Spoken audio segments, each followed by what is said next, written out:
Thank you, Lord, for saving me. Anybody grateful tonight? Let me hear you.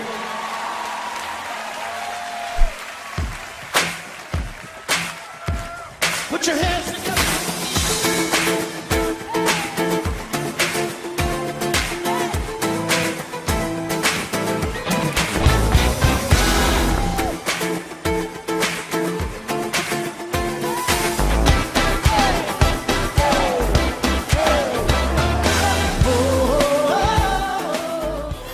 Gloire à ton saint nom, le nom puissant de Jésus. Amen. À quel moment pour nous est-ce une bonne année? C'est une question qu'on devrait se poser en fait. Et peut-être qu'on ne se pose même pas. Et on fait confiance à Dieu. Chaque jour, chaque mois, chaque année qui passe, et nous nous appuyons sur Dieu, nous nous appuyons sur sa grâce. Mais je crois qu'en tant qu'enfant de Dieu, en tant que vraiment des personnes qui se réfèrent en fait à la Bible, parce que c'est notre guide, la Bible. Donc nous lisons la Bible et nous mettons en pratique ce que nous voyons dans la Bible, la parole de Dieu, selon les enseignements aussi que nous recevons. Et donc il est important pour nous et vraiment de se poser ces questions. Et en ce matin, en fait, tout en vous souhaitant bonne année, et je voudrais, selon ce que l'Esprit m'amène à dire, va m'amener à dire, puisque bon, j'ai essayé d'écrire des choses, je n'ai rien pu écrire, et donc je sais que c'est lui qui va me diriger. Donc j'ouvre ma bouche et c'est lui qui remplit. Romains 5, on va voir, verset Romains 5, verset 18. Romains 5, à partir du verset 18, je lis donc. Ainsi donc, comme par une seule offense, la condamnation a atteint tous les hommes, de même, par un seul acte de justice, la justification qui donne la vie s'étend à tous les hommes.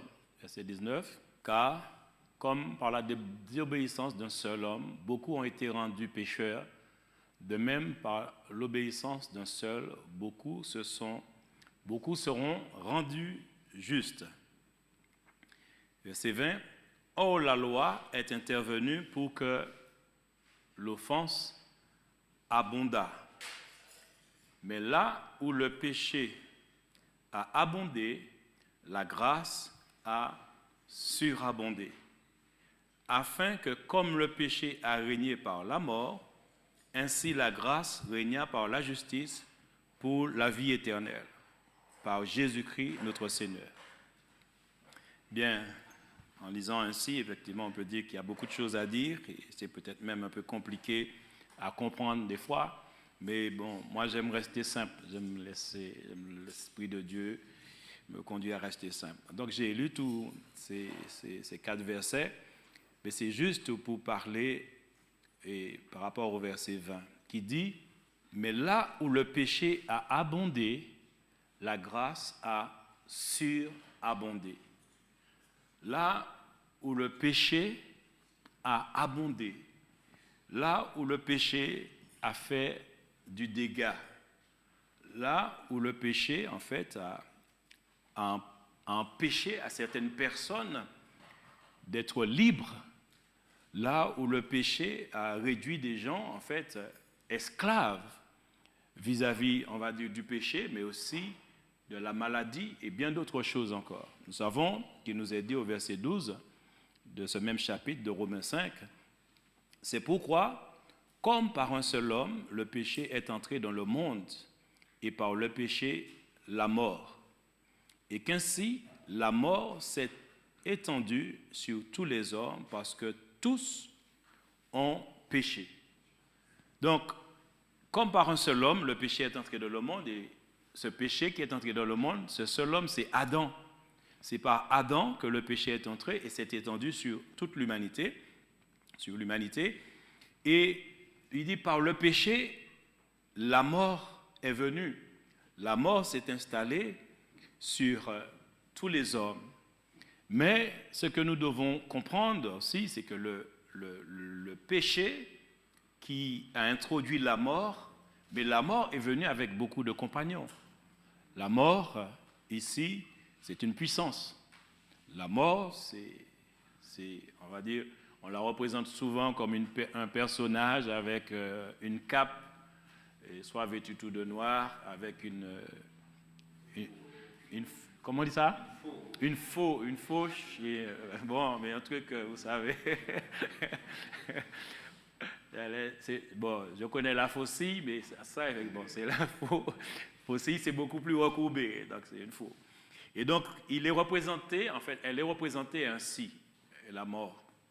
Mais c'est une puissance, on va dire, si vous voulez, c'est quand même, c'est un ange, mais un ange de la mort. Donc, a bien pris place et qui fait un travail énorme. Et c'est une puissance qui est venue, mais qui a emmené avec lui les maladies, qui a emmené avec lui le désordre total sur l'humanité. Pour que la mort puisse intervenir dans la vie des gens, dans la société, eh bien, il faut qu'il y ait, par exemple, des guerres. Parce que c'est une puissance, en fait, qui est terrible, en fait. C'est, dès que le péché est venu, la mort est arrivée, et la mort a dit, oh là là, quelle mission, quelle vaste mission. Et là, la mort se dit, ah, j'ai du travail, j'ai du boulot, je vais me mettre à l'œuvre. Et depuis Adam jusqu'à maintenant, il continue à être à l'œuvre.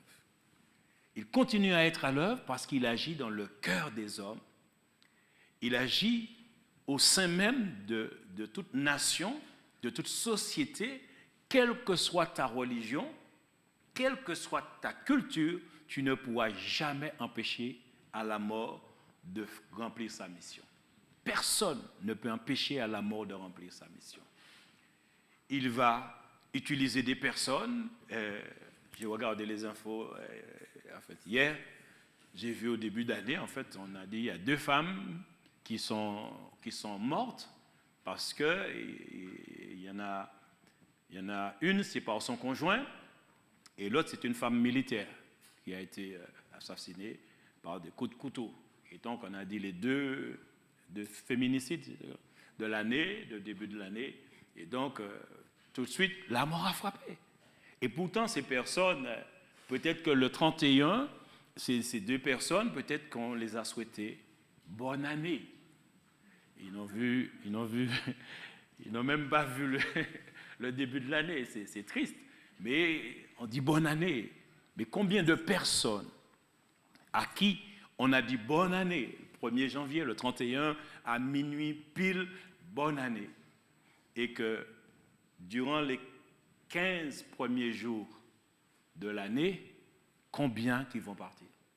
Combien qui ne vont pas voir toute l'année?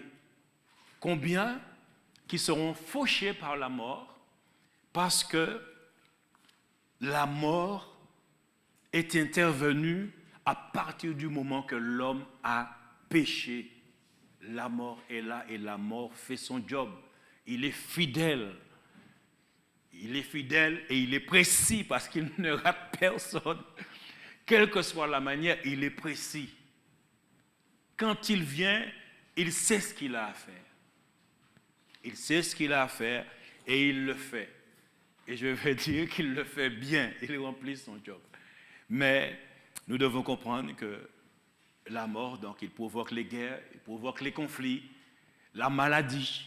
Quand on constate depuis 2019, 2020, 2021, on constate qu'il y a eu cette affaire de virus, de Covid-19, épidémie. Mais combien de personnes sont mortes? Combien de personnes sont mortes? Mais cela aussi, c'est le fruit du péché. Virus, microbes, tout ce qui tue, tout ce qui détruit, est venu avec le péché. C'est le péché qui est venu avec la mort, et la mort, qui a une puissance, en fait, emmène des agents avec lui, des esprits de mort, des esprits de maladie, des esprits de division, des esprits de dispute, des esprits de conflit. Mais dans tout cela, la parole de Dieu nous dit, là où le mal a abondé, la grâce a surabondé. Amen. Et ça, c'est important pour nous de saisir cette dimension de la grâce qui surabonde là où le mal abonde. Et je crois que c'est à la lumière de la parole des Écritures que nous devons vraiment parler et que nous devons dire à quel moment et reconnaître à quel moment qu'on peut dire qu'on a passé une bonne année. C'est à la lumière de la parole. Parce que la Bible dit là où le mal a abondé, la grâce a surabondé. Mais vous savez ce qui se passe, c'est que il nous arrive, bien souvent, nous savons que nous sommes sauvés par grâce, comme il nous est dit dans le livre d'Éphésiens chapitre 2, versets 8 à 9. C'est par la grâce que vous êtes sauvés par le moyen de la foi.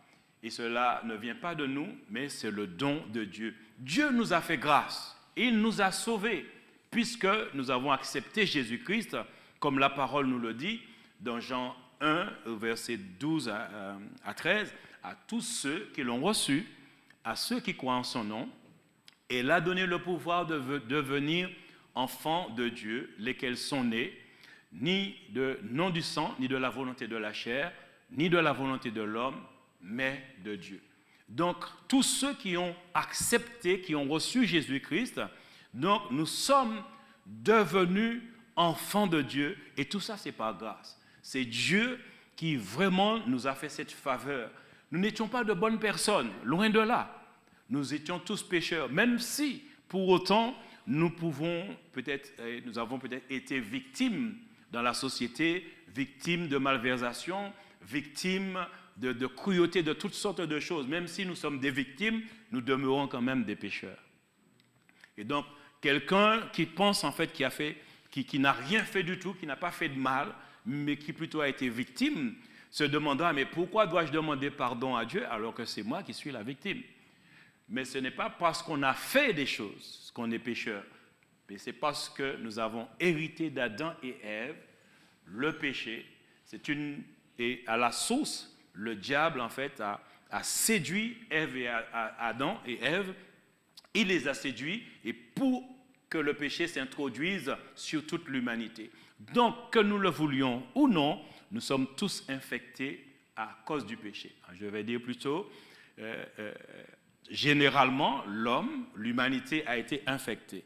Mais en tant qu'enfants de Dieu, nous ne sommes plus infectés par le péché parce que la Bible dit dans Romains 3, verset 23, « Car tous ont péché, mais sont privés de la gloire de Dieu. » Mais il dit aussi que nous sommes justifiés par sa grâce. Donc, il dit, mais ils sont gratuitement justifiés par sa grâce, par le moyen de la rédemption qui est en Jésus-Christ. Donc, nous constatons que même si le péché s'est étendu sur toute l'humanité, celui qui accepte Jésus-Christ reçoit la grâce, vient dans une dimension, entre dans une autre dimension, entre dans une faveur que Dieu accorde en fait à cette personne qui va croire au plan de Dieu pour elle-même et qui est là aussi pour toute l'humanité, mais seulement ce n'est pas automatique. Ce n'est pas quelque chose, je ne fais rien, je ne cherche pas, je ne m'occupe pas de Dieu, pour moi je ne crois pas en Dieu et puis je pense en fait que je serai au bénéfice de cette grâce. Non, ce n'est pas possible. Elle est là, mais je dois pouvoir aussi la saisir. Je dois la saisir.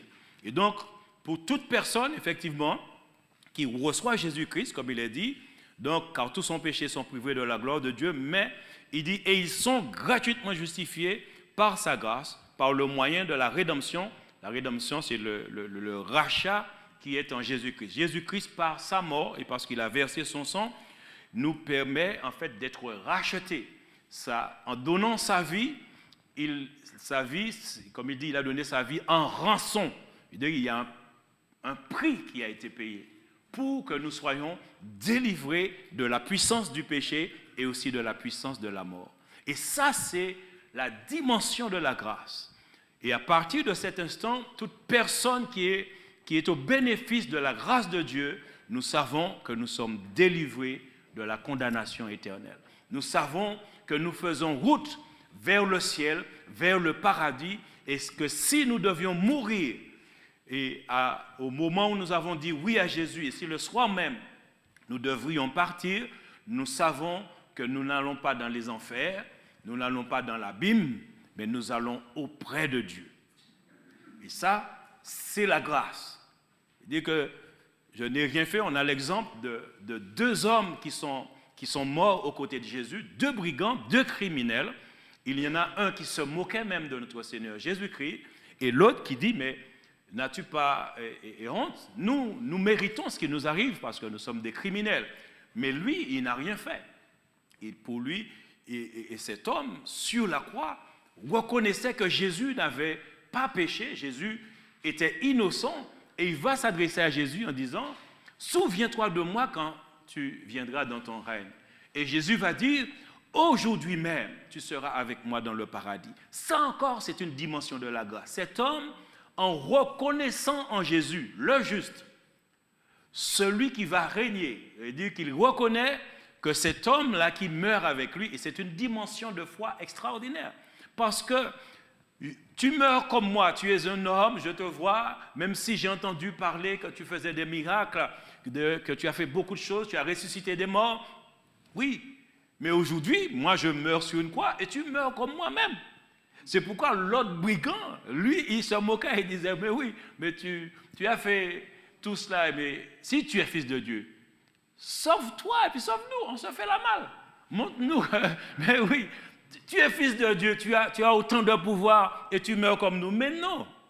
Montre vraiment qui tu es, sauve-nous, et toi, sauve-nous. Et on part, on se barre de là. Mais l'autre brigand, lui a eu la foi parce qu'il s'est dit, si on a dit tant de choses de cet homme, et s'il est à la croix, je ne pense pas que la croix va l'arrêter. Je ne pense pas que c'est l'aboutissement de tout. Mais là, c'est le commencement de tout. Et il dit, quand tu viendras dans ton règne, c'est qu'il a ajouté foi à cet homme qui était là, qui était en train de mourir.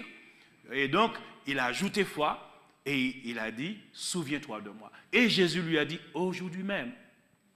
Parce que au moment où Jésus était sur la croix, Jésus mettait fin au règne de la mort. Jésus mettait fin au règne de la mort, la puissance de la mort qui était là et que depuis Adam ne cessait de dévorer les hommes, les êtres humains, mais là maintenant, là, sur la croix, comme on nous a dit dans Colossiens chapitre 2 et le verset 14 et je crois 15, il dit, il a effacé l'acte et les ordonnances qui nous condamnaient et qui subsistait contre nous, il a tout détruit en le clouant à la croix. En plus, il dit, il a aussi dépouillé les dominations et les autorités et les a livrées publiquement en spectacle en triomphant d'elles par la croix. Donc, à la croix, Jésus mettait fin au règne de la mort.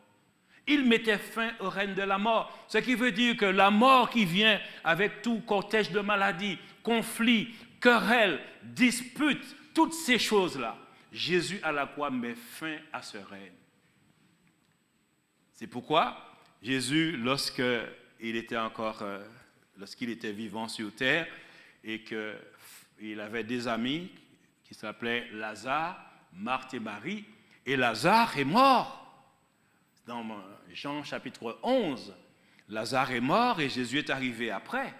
Et Jésus va dire à Marthe, et il va parler à Marthe en disant, au verset 23, Jésus lui dit, ton frère ressuscitera. Je sais, lui répondit Marthe, qu'il ressuscitera à la résurrection au dernier jour. Jésus n'était pas encore allé à la croix. Jésus n'était pas encore allé à la croix. Et voici ce qu'il dit à Marthe. Et Marthe de répondre, je sais, lui répondit Marthe, qu'il ressuscitera à la résurrection au dernier jour. Et au verset 25, il va dire, Jésus lui dit, je suis la résurrection et la vie. Celui qui croit en moi vivra quand même il serait mort.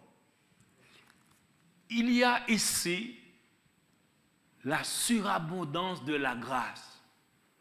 C'est-à-dire que celui qui vit sur terre en tant qu'enfant de Dieu, tu ne dois pas avoir peur de la mort.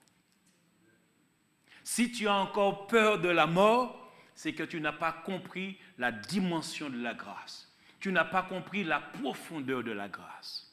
Parce qu'il est dit, celui qui, alors je relis, je suis la résurrection et la vie, celui qui croit en moi vivra, quand même il serait mort.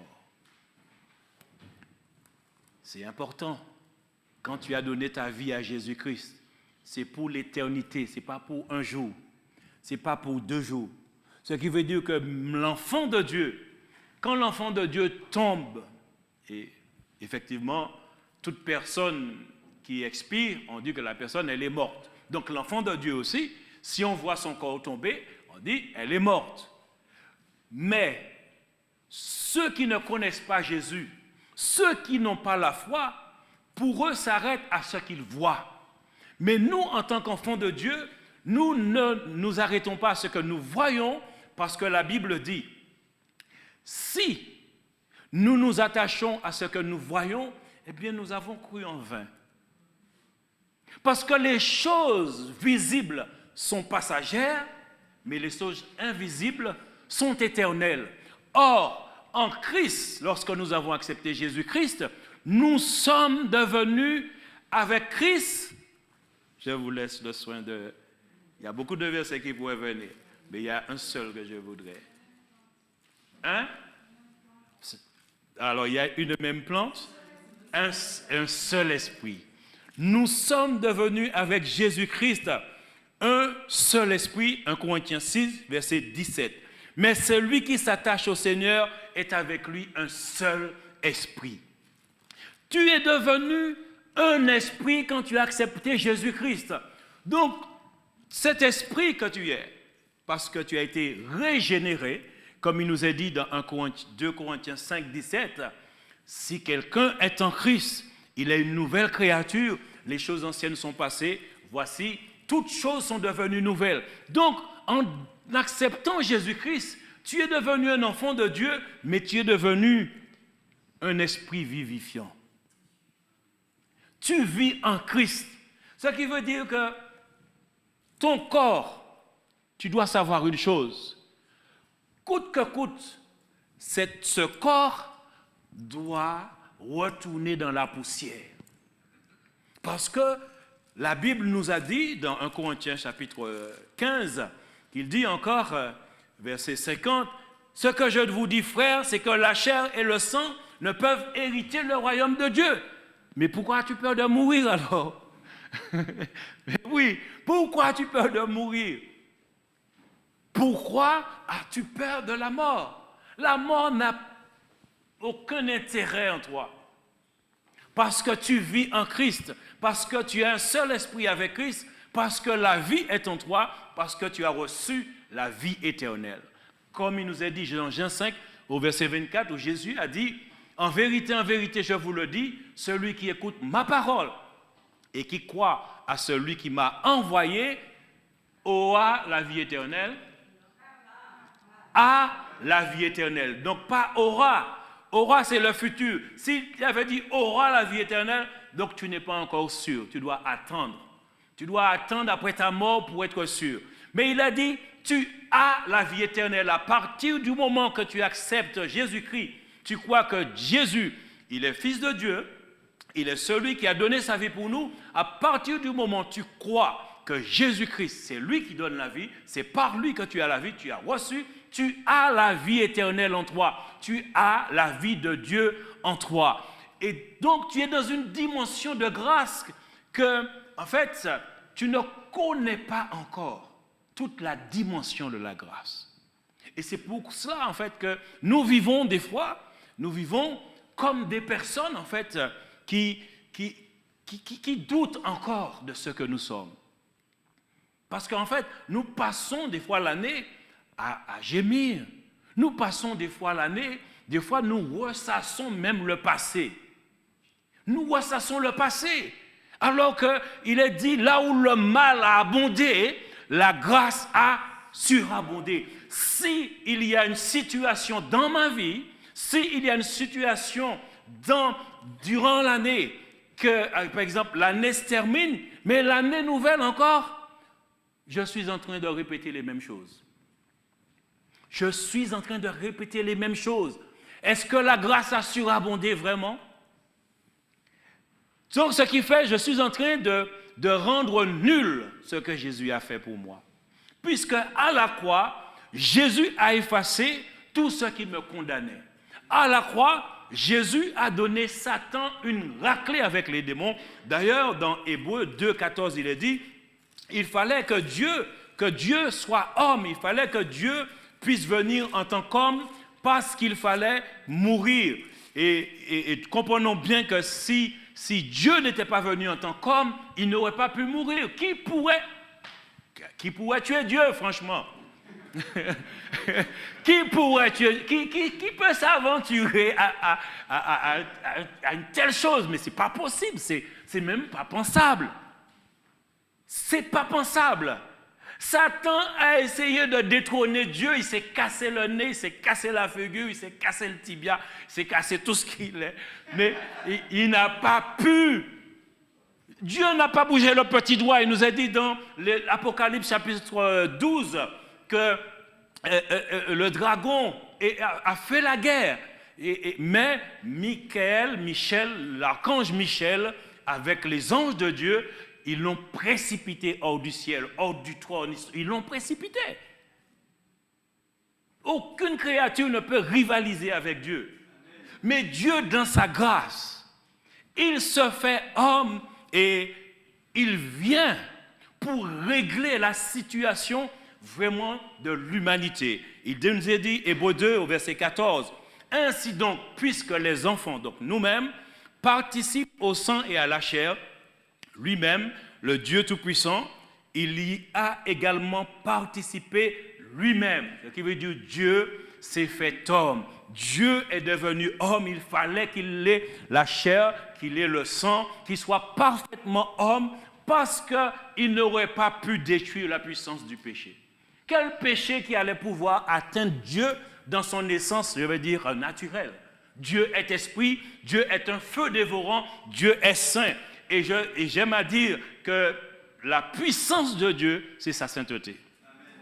La puissance de Dieu, c'est sa sainteté. Dans les psaumes, il nous est dit encore que Dieu triomphe dans sa sainteté.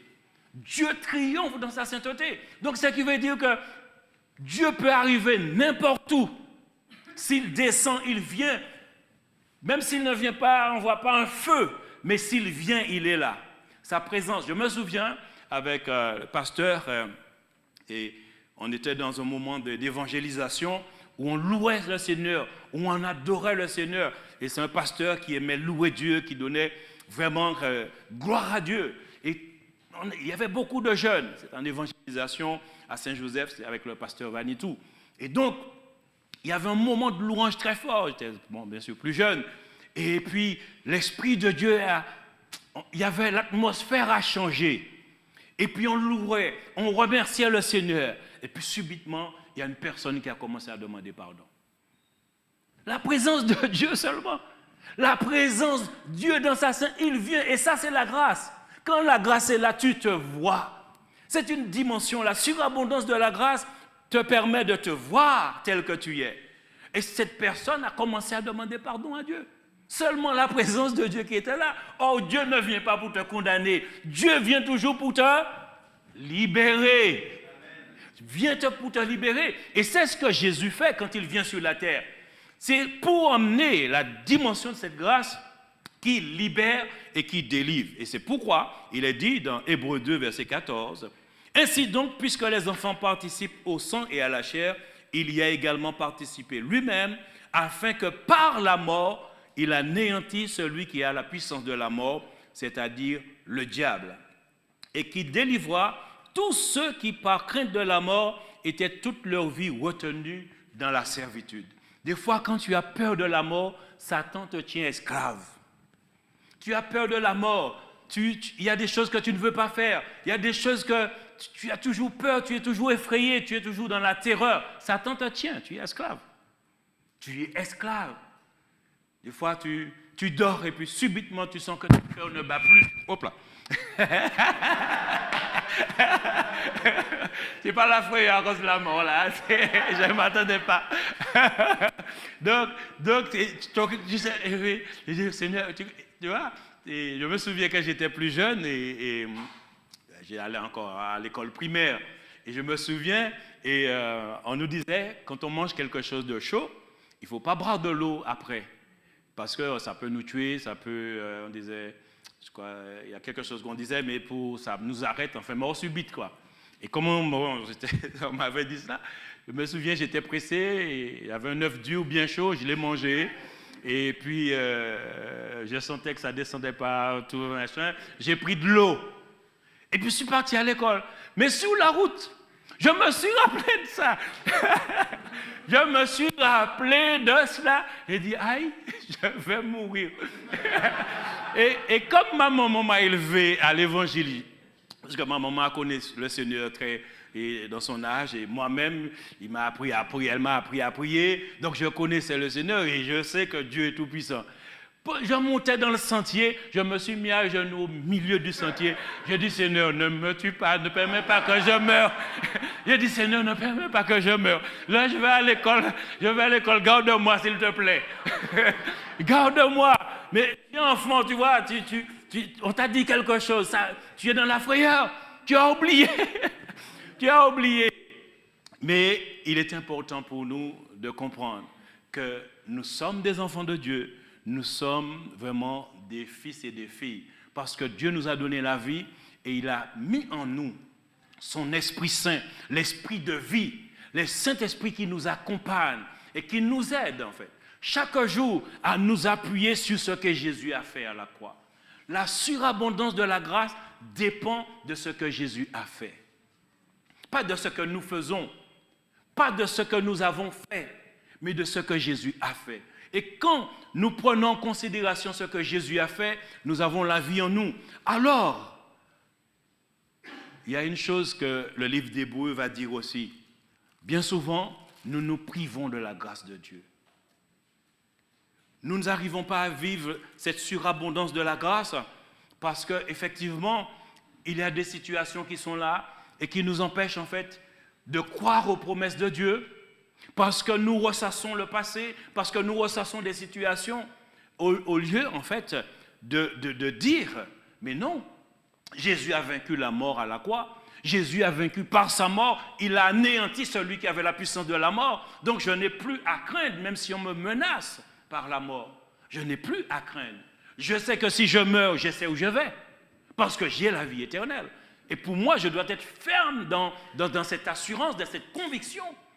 Et donc, pour moi, l'année, même s'il se passe des choses terribles, je sais en qui j'ai cru, je sais ce qui est en moi. La vie éternelle, ce n'est pas une idée, c'est une réalité.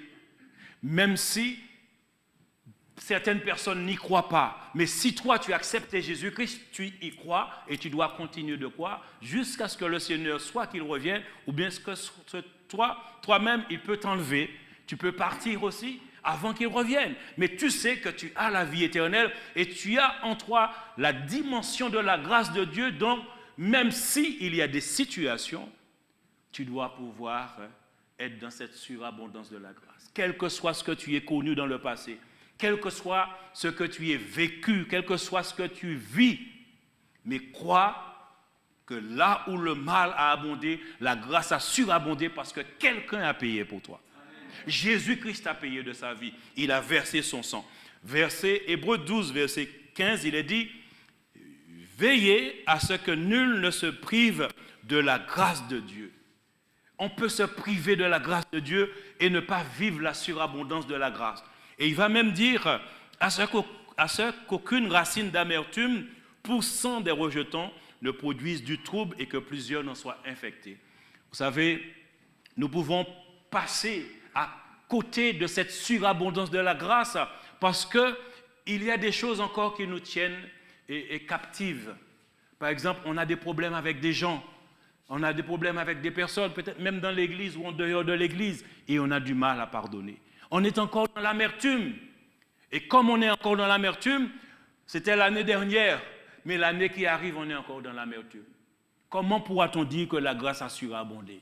Comment puis-je dire que j'ai passé vraiment une très bonne année? Ce n'est pas vrai.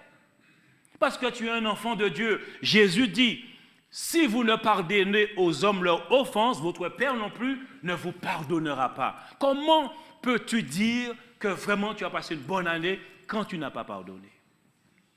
Là où la grâce, le mal a abondé, la grâce a surabondé. Pourquoi? Parce que dans la dimension de la grâce, parce que Jésus a payé, il m'a donné pouvoir aussi moi-même de pouvoir pardonner. Parce que pardonner, c'est un pouvoir. C'est pourquoi, moi je me souviens, j'avais un directeur, j'avais eu une altercation avec lui au travail.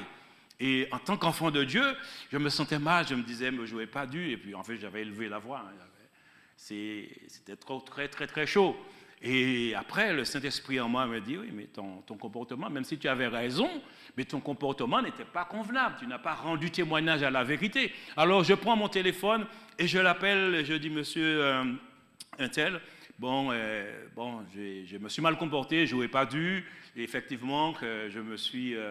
j'ai crié sur le machin. Alors, j'ai crié comme ça dans l'entreprise et je vous demande pardon et tout cela.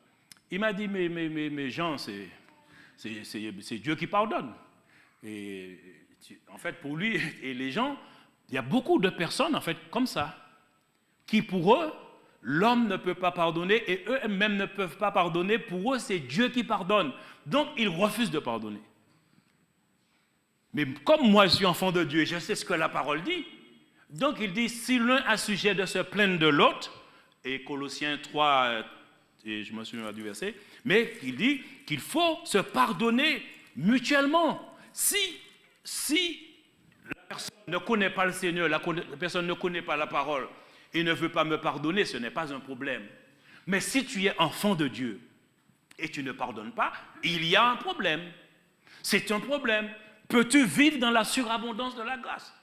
Je ne pense pas. Tu te prives de la grâce. Colossiens chapitre 3, verset 13. Supportez-vous les uns les autres, et si l'un a un sujet de se plaindre de l'autre, pardonnez vous aussi. Pardonnez. C'est mutuel. Et donc, lorsque nous disons que nous passons en tant qu'enfants de Dieu une bonne année, ce n'est pas quand le salaire a été triplé ou encore on a passé une année où on n'a pas été malade du tout. Oui, physiquement, peut-être, Dieu nous a bénis. Il y a des bénédictions, on va dire physiques, matérielles. C'est une bonne chose. On peut dire, oui, on a passé une bonne année parce que... Mais en tant qu'enfant de Dieu, vis-à-vis de la parole, passer une bonne année, c'est que spirituellement, j'ai donné au Seigneur sa place. Ce que la Bible me dit de faire, en fait, j'essaie... En fait, la Bible nous dit, ne devez rien à personne. Ne devez rien à personne, sinon quoi? Si ce n'est que de vous aimer les uns les autres. Alors, c'est le verset chapitre 13 de Romains et au verset 8. Ne devez rien à personne, si ce n'est de vous aimer les uns les autres. La dimension de la grâce, c'est de pouvoir faire comme Dieu a fait pour nous. Christ à la croix, c'est écrit, Père, pardonne-leur, ils ne savent pas ce qu'ils font. Une bonne année, c'est quand nous avons mis en application vraiment ce que nous sommes. Parce que même si on n'a pas lu ça, on n'a pas lu la parole, mais nous sommes des enfants de Dieu parce que nous avons l'Esprit de Dieu en nous et qui nous parle. Et qui nous permet en fait de nous racheter, qui nous permet d'avoir des attitudes en tant qu'enfants de Dieu. Alors la bonne année, et c'est ce que je vous souhaite, que je me souhaite, c'est de passer une bonne année, d'être dans la surabondance de la grâce, parce qu'il n'y a pas de situation que la grâce ne surmonte pas, ne nous aide pas à surmonter. Quelle que soit la situation, dans la grâce, nous avons le pouvoir et l'autorité de le surmonter. Même si c'est le diable, même si c'est des sorciers, même si on nous a jeté de sorts, on dit au nom de Jésus-Christ, c'est fini. Jésus-Christ a remporté le prix à la croix, c'est fini. Je dis, Satan, tu es un bluffeur. Tu es du bluff, tu es un menteur. Je suis dans la grâce. là où le mal a abondé, la grâce a surabondé. Alors arrête avec ça.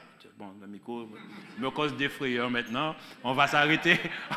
on va s'arrêter. Il y a le micro qui veut me causer des frayeurs. Mais tu es vaincu, micro. Au nom de Jésus. En tout cas, que notre Dieu soit béni et que la parole de Dieu nous sanctifie et que le nom de notre Seigneur soit sanctifié encore dans notre cœur, dans notre vie et dans l'Église. À lui soit toute la gloire. Amen. Are good and your mercy endures forever.